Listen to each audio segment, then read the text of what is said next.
기도하고 함께 하나님께 말씀 듣겠습니다. 하나님 감사합니다.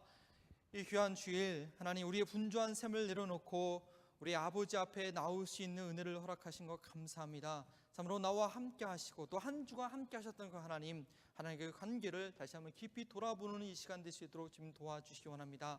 말씀으로 계신 하나님, 이 시간도 말씀으로 우리에게 임하여 주셔서 하나님 그 말씀을 받을 수 있도록 또 우리의 마음을 겸손케 하여 주시옵소서. 저희 뉴스온 교회 가운데 하나님의 사람들이 많이 준비하셨기 때문에 이번 주일 사역 가운데도 힘차게 능력 있게 진행해 줄 믿습니다. 하나님 오늘 주일의 사역을 통해서 정말 잃어버린 한 영혼이 주님께로 돌아오며 낙심한 한 영혼이 자꾸 회복되는 귀한 시간 되게 하여 주시옵소서. 감사하며 예수 그리스도의 이름으로 기도합니다. 아멘. 작년 크리스마스에 누구랑 같이 지내셨는지 기억나십니까? 올해는 또한 누구와 함께 보내시기를 원하십니까? 중요한 날, 의미 있는 날에는 여러분께서 가장 아끼시고 사랑하시는 분들과 함께 시간을 보내고 싶어 하실 것입니다. 저희가 성경 말씀을 안 읽었는데요, 다 이미 많이 익힌 아는 말씀이기 때문에 그냥 넘어가도록 하겠습니다. 또 부모님들은 출가 중에 오랜만에 자녀들과 함께 좋은 시간을 갖고자 할 것입니다. 그러나 때로는 건강의 문제로 또 해외에 있기 때문에 간혹 가다가는 관계의 문제 때문에 같이 있고 싶어도 같이 있지 않는 그런 안타까운 상황도 우리 가운데는 있을 것입니다. 하나님과 인간의 관계도 마찬가지입니다. 부모가 자신의 모습을 닮은 자신의 몸에서 나온 자녀들과 함께 있기를 원하는 것처럼 하나님께서도 자신의 형상대로 만든 인간들과 함께 하시기를 간절한 마음으로 소원하는 것입니다. 그러나 인간과 하나님 사이를 멀어지게 하는 그런 갈등의 요소들이 있기 때문에 우리가 하나님과 함께 하기에 매번 어려움을 겪고 있습니다. 하나님께서는 참으로 우리와 함께하기 위해서 그 하늘 영광 보좌를 버리시고 이 땅에 임하셔서 십자가에 죽기까지 우리를 이렇게 소원하셨는데 과연 나의 삶 가운데는 하나님과 함께하는 시간들이 얼마나 있는지 오늘 21과 22가 왕의 탄생을 보면서 우리의 삶을, 우리의 마음을 돌아보고 어떻게 반응할 것인가 도전받는 저희들 되길 원합니다. 저희가 2월부터 시작한 하나오 더 스토리의 큰 주제는 바로 하나님께서 인간과 함께 하심 임마누엘입니다. 더 스토리를 고안한 린디 프레지 목사님은 성경의 이야기를 어퍼 스토리, 하나님의 이야기, 로 스토리, 인간의 이야기가 서로 엮여 있는 것으로 보았는데 이것을 뉴스온 교회에서는 믿음으로 반응하여 인간의 이야기에서 하나님의 이야기를 경험하는 나의 이야기, 그리고 하나님의 이야기를 나 혼자 경험하는 것이 아니라 잃어버린 모든 영혼들에게까지 확장시키는 우리의 이야기를 만들고자 매 과를 배울 때마다 애쓰고 있습니다. 더 스토리는 하나님께서 함께 하신다는 그런 큰 비전을 가지고 5가지 테마로 이어져 있습니다. 첫 번째는 에덴 동산에서 최초로 하나님께서 인간들과 어떻게 함께하기 시작하셨고 또 어떻게 그것이 실패하였는지, 두 번째는 이스라엘 민족을 선택하셔서 정말 그들과 함께 하시고자 했던 그 긴 역사의 이야기, 세 번째는 하나님께서 인간과 함께 하시기 위한 가장 완벽한 솔루션 방법으로서 친히 인간의 몸으로 오신 예수 그리스도의 이야기, 네 번째는 모든 열방과 민족이 하나님께로 돌아와 함께 할 수 있는 최고의 전략이라고 할 수 있는 교회의 이야기, 마지막으로 5번째는 하나님과 인간의 함께하는 더 그랜드 비전이 이루어지는 새 하늘과 새 땅, 새 에덴의 이야기, 이렇게 5가지로 구성되어 있습니다. 우리는 지난주까지 2번째 주제 이스라엘 이야기에 대해서 배웠고 이번 주부터 6주간 예수 그리스도의 이야기에 관해서 6주간 경험하게 될 것입니다. 지난주까지 구약의 더 스토리는 하나님께서 사람과 함께 하시고자 하는 그 간절함과는 달리 인간은 반항하는 사춘기의 자녀처럼 스스로 독립하고자 갈등하지만 결국 실패하는 모습을 보여주는 듯합니다. 그리하여서 구약의 마지막 성경 말라기의 마지막 9절 4장 6절은 이렇게 기록되어 있습니다. 그가 아버지의 마음을 자녀에게 돌이키게 하고 자녀의 마음을 그들의 아버지에게로 돌이키게 하리라.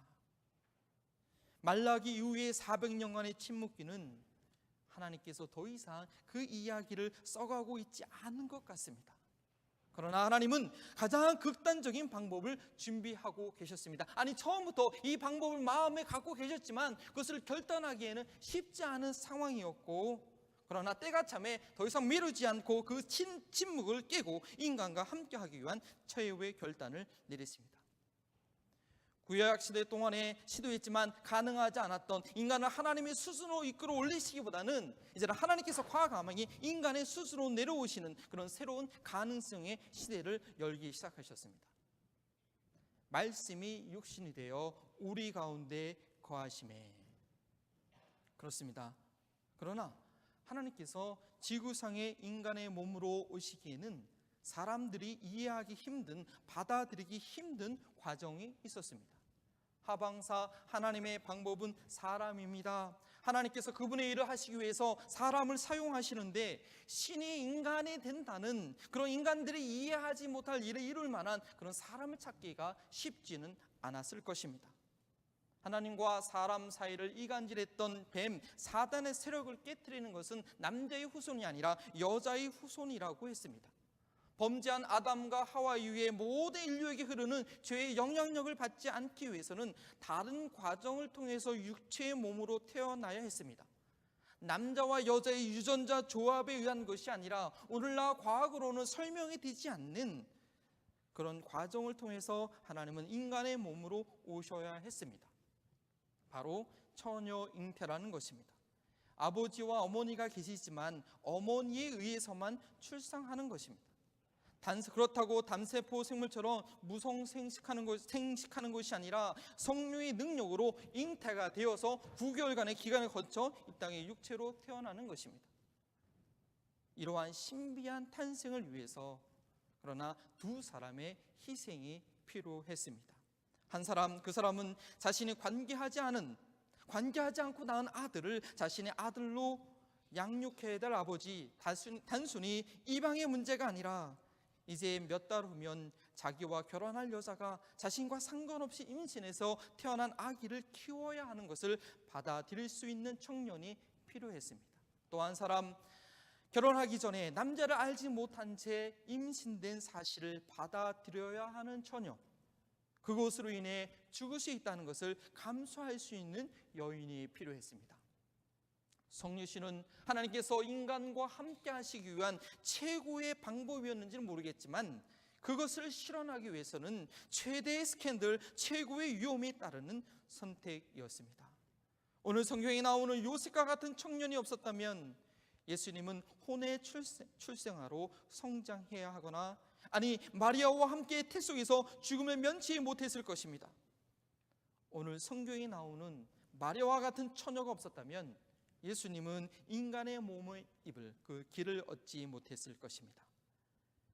다행히도 하나님께서는 그 자신의 삶을 내어드린 빈 공간이 있는 빈 방이 있던 두 청년 남녀를 찾으셨습니다. 요셉을 보십시오.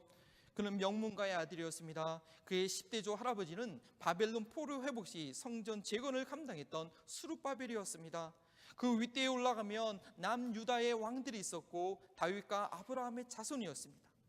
비록 갈릴리 나사렛 시골의 청년이었지만 다윗의 혈통을 이을 후손이었습니다. 언젠가 유다 왕정이 회복되면 그 가문을 이어받을 수 있는 꿈 많은 청년이었습니다. 그 동네에서 가장 정숙하다고 소문난 마리아와 결혼하는 것은 그의 앞날에 청신호를 주는 것 같았습니다. 그런데 그 마리아가 결혼 전에 자신도 모르는 임신을 했다는 소문을 들었을 때 어떠했을까요? 그의 꿈이 산산조각나는 순간입니다. 그동안 마리아와 키워왔던 애틋한 사랑의 감정만큼이나 배신감이 컸을 것입니다. 그러나 그는 의로운 청년이었습니다. 배신감에 북받쳐 율법대로 마리아를 돌에 맞아 죽게 할 수는 없었습니다. 가만히 끊고자 했습니다. 그런데 그날 밤 주의 천사가 요셉에게 말합니다. 다윗의 자손 요셉아, 내 아내 데려오기를 무서워하지 말라. 그에게 잉태된 자는 성령으로 된 것이라. 이 천사의 소식에 대해 이것은 무슨 말입니까? 하나님으로 인해 마리아가 임신했다니 그게 정말 사실이라면 왜 하필이면 저의 약혼녀입니까? 당신의 말대로 나는 다윗의 자손이고 다윗의 가문을 이어가야 될 그런 다음 세대인데 순결해야 될 저희 결혼 생활을 하나님께서 이렇게 무참히 짓밟을 수가 있습니까? 하나님 이건 아니지 않습니까? 라고 저항할 수 있었을 것입니다. 자신의 이유와 계획이 가득한 청년이었다면 이렇게 하나님께서 자신의 삶 가운데 치욕적으로 개입하시는 것을 절대 용납하지 못했을 것입니다. 그러나 요셉은 하나님의 말씀에 대한 이해가 있는 자였습니다. 뉴스온 교회 성도들처럼 하나오를 열심히 공부했던 청년인가 봅니다. 자신의 계획보다 하나님의 말씀으로 자신의 삶을 재조종할 수 있는 빈 공간이 있었던 것입니다. 숫자 맞추기 퍼즐에서 최소한 한 개의 공간이 있어야 그것을 통해 숫자 정렬을 할 수 있는 것처럼 요셉은 그의 인생 계획이 자신의 생각으로 가득 차 있지 않고 빈 공간을 두었기 때문에 하나님의 말씀으로 재조종할 수 있는 것이었습니다. 이 모든 일이 된 것은 주께서 선지자로 하신 말씀을 이루러 하심이니 이르시되 보라 처녀가 잉태하여 아들을 낳을 것이요 그의 이름을 임마누엘이라 하리라 라는 천사의 설명에 꿈 많은 요셉은 자신의 계획을 이뤄놓고 임신한 약혼녀 마리아를 아내로 데려오고 아들을 낳기까지 동침하지 않았다고 합니다. 오늘 하나님께서 그분의 역사를 이루기 위해 2000년 전 요셉에게 있었던 일을 우리에게도 요구하신다면 과연 감당할 수 있겠습니까? 제가 마리아나 요셉과 같은 그런 상황의 예를 이 시대 가운데 찾을 수는 없죠. 단 일에 하나님께서 행하신 일이기 때문에. 하지만 만일 입에 담기도 거북스러운 세상 뉴스에 나올 만한 일이 나의 자녀에게, 나의 배우자에게 일어난다면 나는 제정신을 차리고 그 가운데 하나님의 뜻을 발견하여 과연 순종할 수 있겠습니까? 그러할 만한 빈 방이 우리 마음 가운데 있습니까?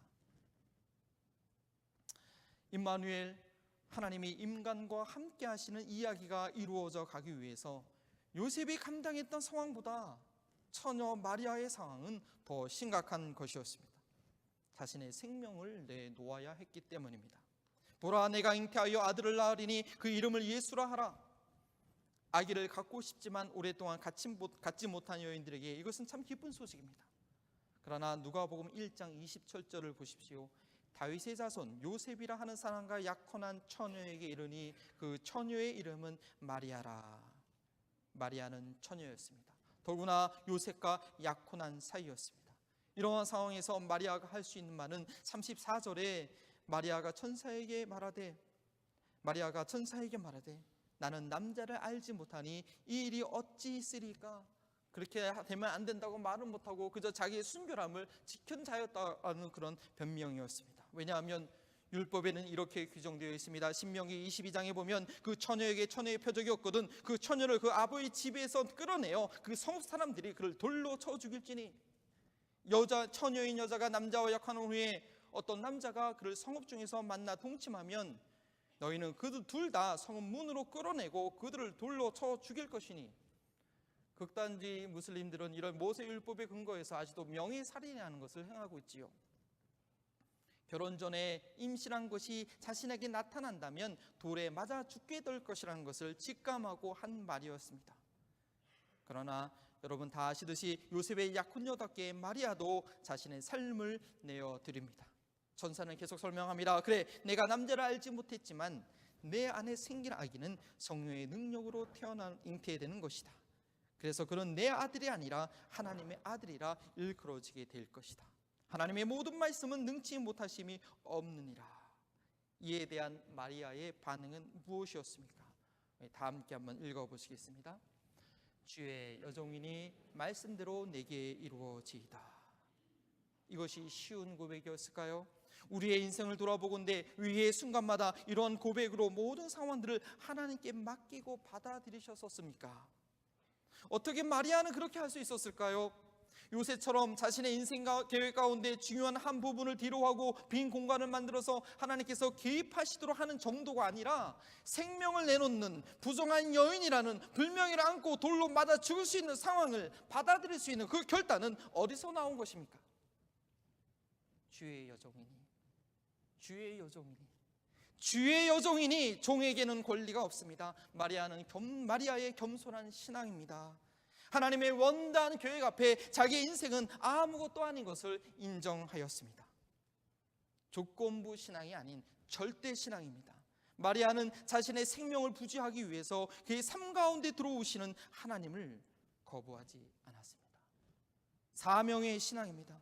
말씀대로 내게 이루어지이다. 그의 삶 가운데 가장 중요한 것은, 자기의 생명보다 더 중요한 것은 하나님의 말씀이 이루어지는 것이었다는 것을 인정한 것입니다. 이렇게 그 삶에 빈방이 있었던 두 사람을 통해서 말씀이 육신이 되는 그런 놀라운 신비는 시작되었습니다. 그러나 막상 성령으로 잉태된 예수님께서 9개월 후에 이 땅에 태어날 주소는 그렇게 마땅하지가 않았습니다. 예수님이 태어나셔야 할 베들레헴은 너무나 많은 사람들로 꽉 차 있었습니다. 뉴스홈교회 아이들이 놀 공간이었고, 주일이면 강의실이 모자라 성경 공부할 장소가 없는 것만큼이나 베들레헴에는 빈 공간이 없었습니다.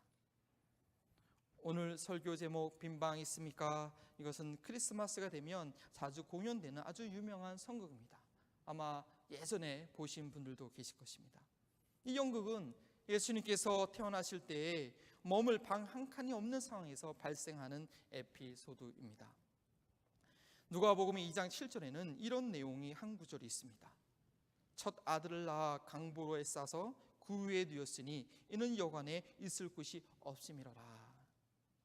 갓 태어난 아기를 포대기에 싸서 어디에 누웠느냐 하면 말과 소들의 먹이를 넣어두는 먹이통, 구유에 두었다는 것입니다. 이 구유통이 반원형 모형이어서 아기를 안전하게 둘 수 있었는지는 모르겠지만, 이제 갓 태어난 아기를 짐승 먹이통에 두다니 너무나 가련한 상황이었습니다.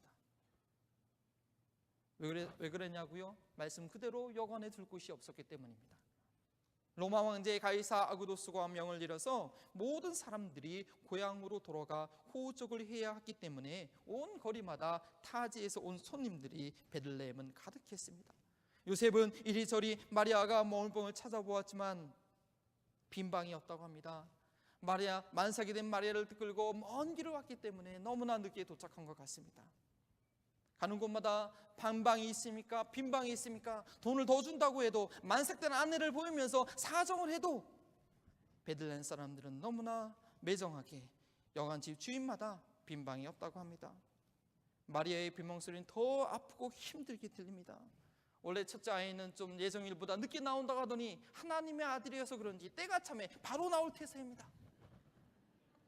방금 전 문전박대 당했던 그 여관집 손님들의 말을 보관하는 마구간으로 간신히 들어가 거기서 출산하고 태어난 아기를 강보에 쌓아 그 위에 눕힙니다. 구약 이스라엘 역사의 목적을 성취하는 순간, 만왕의 왕께서 임하는 순간, 그 영광스러운 순간을 너무나도 분주하고 매정했던 베들레헴 사람들은 맞이하지 못했습니다. 그렇고 우리의 마음은 또한 어떻습니까? 우리의 삶은 또한 어떻습니까?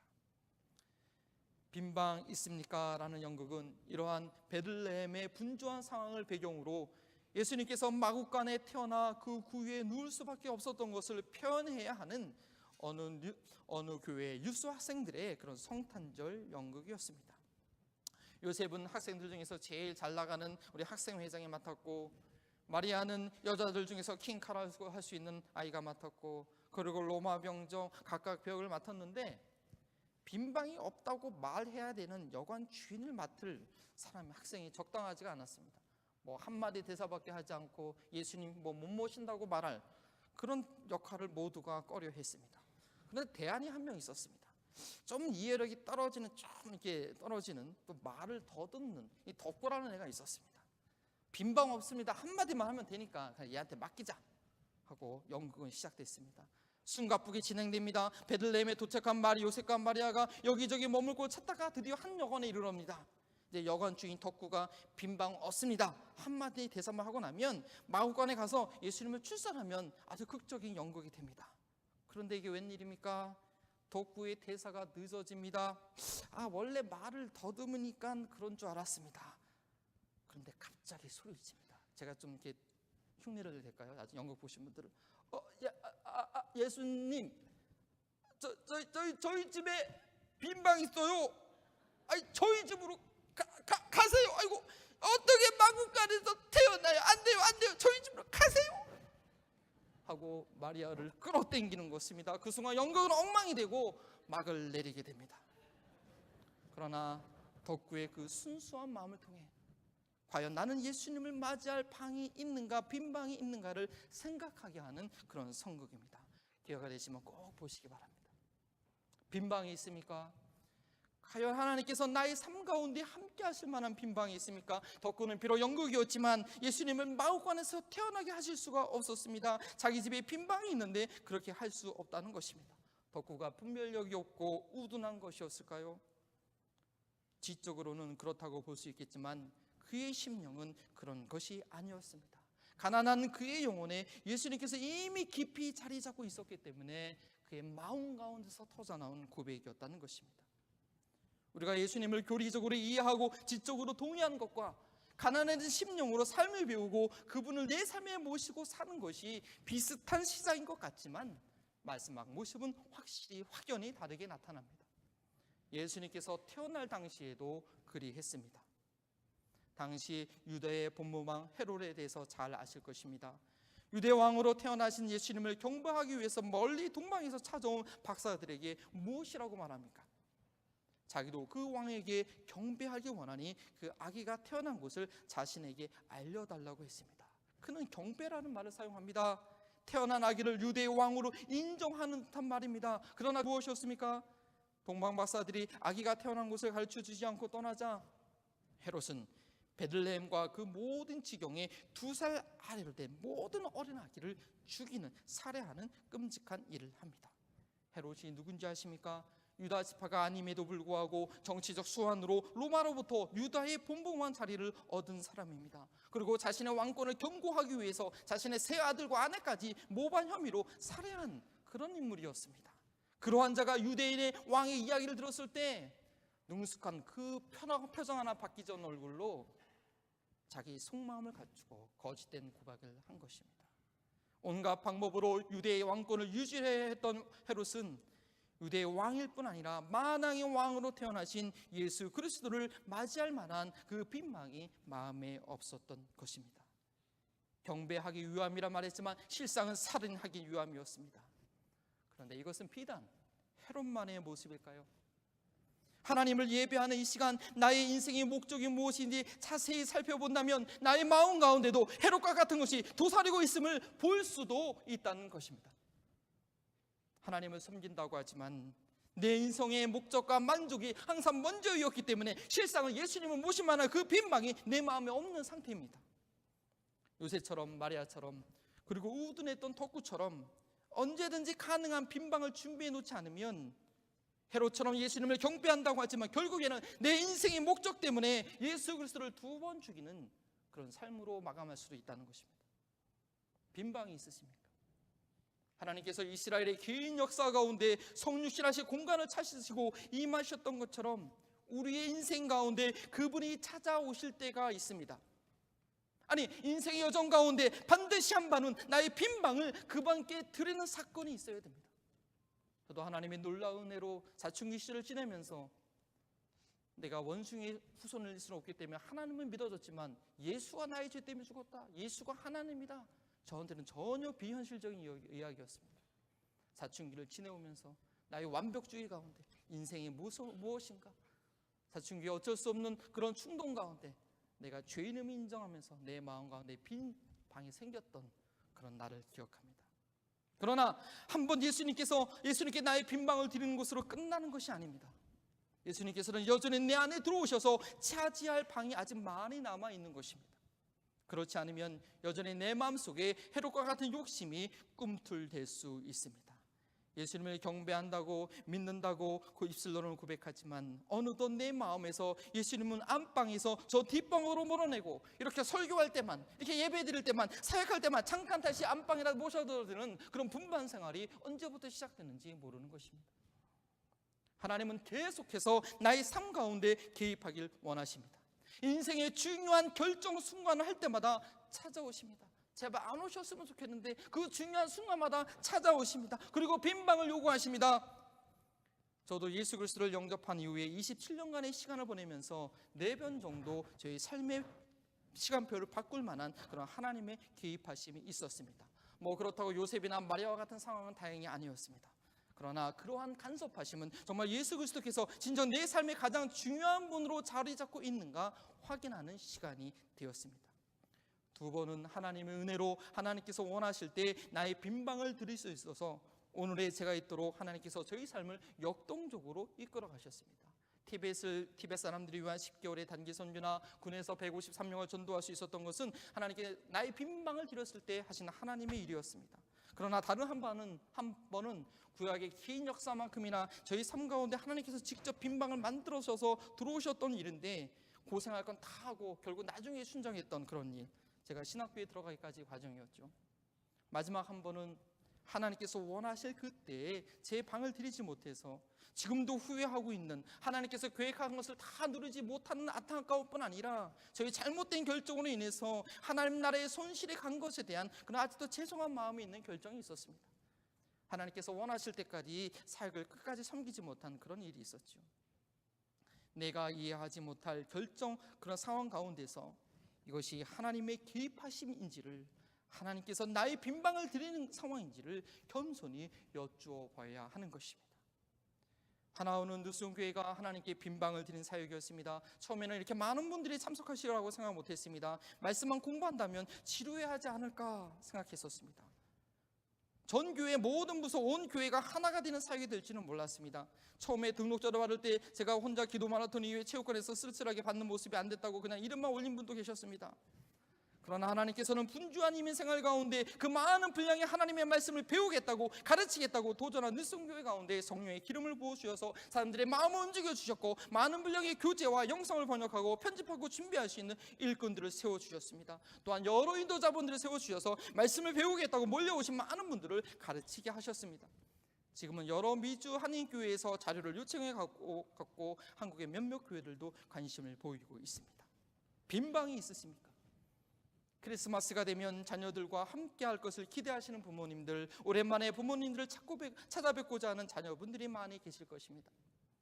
그러나 그보다 먼저 나를 바라보시며 너는 나의 아들이다, 나의 딸이다, 나의 형상으로 만든 나의 것이다 말씀하시며 나의 삶 가운데 너무나도 함께 하길 원하시는 그 하나님의 마음을 하나오를 공부하시면서 배우시기 바랍니다. 태어나서는 짐승의 먹이통에 누우셔야 했고 최후에는 십자가에 피 흘려 달리셔야 했던 하나님의 본체이신 부활하신 예수 그리스도를 바라보시면서 그 하나님의 마음을 통감할 수 있는 저희가 되기를 소원합니다. 빈방을 내어드린 경험이 있으십니까? 그러면 그 예수님은 지금 안방에 계십니까? 저 뒷방에 계십니까? 하나님은 우리가 감히 이해하지 못할 놀라운 일을 위해 나의 빈방을 원하십니다. 어느덧 조금씩 나의 생각과 고지 욕심으로 차 있는 그런 방이 아니라 하나님의 말씀으로 가난해진 그런 빈방을 원하십니다. 요셉과 마리아처럼 감당하기 힘든 상황이지만 가만히 그 상황을 숙고하고 주의 종이니 말씀대로 이루어지이다라고 답할 수 있다면 하나님께서는 그 빈방에 임하셔서 나의 삶을 바꾸고 내 주변의 삶을 바꾸실 것입니다. 하나님의 이야기를 경험한 나의 이야기를 우리의 이야기가 되게 하실 것입니다. 아직 예수님께 자신의 빈방을 내어드리지 못한 분들을 초대하여 복음을 듣게 하는 것입니다. 이 일을 위해서 하나님께서는 우리들을 사용하기 원하십니다. 우리들에게 빈방을 원하십니다. 한 명의 잃어버린 영혼을 찾기 위해서 하나님께서 어떻게 드라마틱한 일을 우리를 통해서 행하실지는 모르겠지만 하나님께서 내가 저 잃어버린 한 영혼을 위해서 이렇게 일하기를 원한다, 이렇게 하길 원한다라고 내게 말씀하실 때 우리의 삶을 내려놓고 빈방을 내어드릴 수 있었으면 좋겠습니다. 이번 가을 음악회에 예수님을 모르는 한 영혼을 초대하기 위해서 어떤 목장에는 매주 금식하며 기도하는 것을 말씀하실 수도 있습니다. 매주 그 영혼을 찾아가며 선물을 준비하라고 말씀하실 수도 있습니다. 아무리 바쁜 일정 가운데서라도 가을 음악회에 올 만한 그런 감동이 생기는 어떤 일을 하라고 지혜를 주실 수도 있습니다. 빈방을 준비하신 분들에게는 이렇게 말씀하시는 하나님의 음성이 들리고 순종하게 되실 줄 믿습니다. 이제 크리스마스가 3개월 정도 남았습니다. 처음에 질문 드렸듯이 이번 크리스마스는 누구와 함께 하길 원하십니까? 잃어버린 한 영혼을 위해서 오신 예수님, 그 영혼과 함께하기 원하시는 하나님의 마음을 가질 수 있도록 빈방을 준비하는 것은 어떻겠습니까? 크리스마스 날 밤에 혈육의 가족들과 함께하는 것도 소중하지만 하나님의 가족이 되어야 할 분들을 초대하기 위해서 미리 준비하시는 것은 어떻겠습니까? 예수 그리스도의 따뜻한 사랑을 한 번도 경험하지 못한 그분들이 맹맹하게 또는 외롭게 또는 분쟁 가운데 크리스마스를 지내는 것이 아니라 여러분의 가정으로 초대하셔서 정말 예수님의 따뜻한 사랑을 경험하게 하는 가장 훈훈한 그런 크리스마스를 경험하도록 미리 준비하시는 것은 어떻겠습니까? 갈렙 사역부에서는 어르신들이 먼저 영혼 구원의 일에 본이 보이고자 주변에 예수님을 모르는 영혼들의 이름을 미리 파악하기로 했습니다. 그들이 언제 하나님께로 돌아올지는 모르겠지만 그 이름을 파악하며 기도하여서 그분들을 우리의 빈방으로 초대하고자 하는 것입니다. 우리 모두 함께 빈방을 준비할 수 있는 이 가을이 되기를 소원합니다. 함께 기도하시겠습니다. 찬양을 들으시면서 마음으로 묵상하시면서 함께 기도하기 원합니다. 우리 찬양팀이 나의 모습 나의 소유를 하나님께 찬양 드리면서 우리의 마음을 주님께 조명받는 그런 시간을 갖기 원합니다. 나의 모습 나의 소유 주님 앞에 과연 나의 마음 가운데 빈방이 있습니까? 이 찬양의 고백이 이스라엘 고백만이 아니라 모든 기쁨 하나님이 원하실 때 과감히 내어드리는 내 생각으로는 도저히 이해할 수 없는 상황이지만 하나님이 말씀하실 때 내어드릴 빈방이 있으십니다. 아직까지 살아오면서 한 번도 하나님께서 나와 함께 하시고 상대의 행복을 잃었던 나의 빈병을 하나님께 드렸던 그런 경험이 없는 분이라면 나와 함께 하시기 원하는 그러니까 하나님의 사랑을 예수 그리스도의 그 중심과 그 태어나심을 통해 나를 받아주소서. 하나님 감사합니다. 하나님께서 얼마나 나와 함께하기 원하시는지 정말 그 영광의 보좌를 버리고 인간으로 오셔서 마흑간으로 오셔서 십자가의 죽음을 당하기까지 나와 함께하시길 원하시는 그 하나님의 마음, 내 마음 가운데도 담을 수 있길 원합니다. 그렇게 담았던 시간들이 오래전에 있었건만 하나님께서 또 나에게 말씀하실 때 하나님의 그 놀라운 일들을 위하여 이해할 수 없지만 받아들일 수 없지만 빈방을 요구하실 때 비겁하게 도망치거나 외면하거나 모른 척했던 그런 기억이 있다면, 그런 삶들이 있다면 하나님 용서하여 주시고 다시 주님의 영광 위하여 나와 함께 하시고 나를 이끌어 가신 그 삶을 위하여 드리길 원하오니 우리의 마음이 준비될 수 있도록, 우리의 마음이 비워질 수 있도록 주님 은혜를 베풀어 주시옵소서. 감사하며 예수 그리스도 이름으로 기도합니다. 아멘. 다 함께 일어나셔서 나의 모습 나의 소유 다시 한번 찬양 드리십니다. 나의 모습 나의 소유 주님 앞에 모두 드립니다. 모든 아픔 모든 기쁨 내 모든 눈물 받아주소서. 나의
기도하시겠습니다. 하늘 영광 보좌 버리시고 마음권에서 태어나 십자가에 죽으시고 부활하심으로 하나님과 인간 사이를 회복시키시는 예수 그리스도의 놀라우신 은혜와 자신의 하나밖에 없는 독생자까지 아끼지 아니하시기까지 우리와 함께 하시기 원하는 하나님의 그 크신 사랑하심과 우리 안에 인치셔서 주님 앞에 서는 날까지 하나님과 동행하는 삶을 누리게 하시는 성령님의 동행하심이 사랑하는 모든 일송 가족들 가운데 함께 하시기를 축원하옵나이다.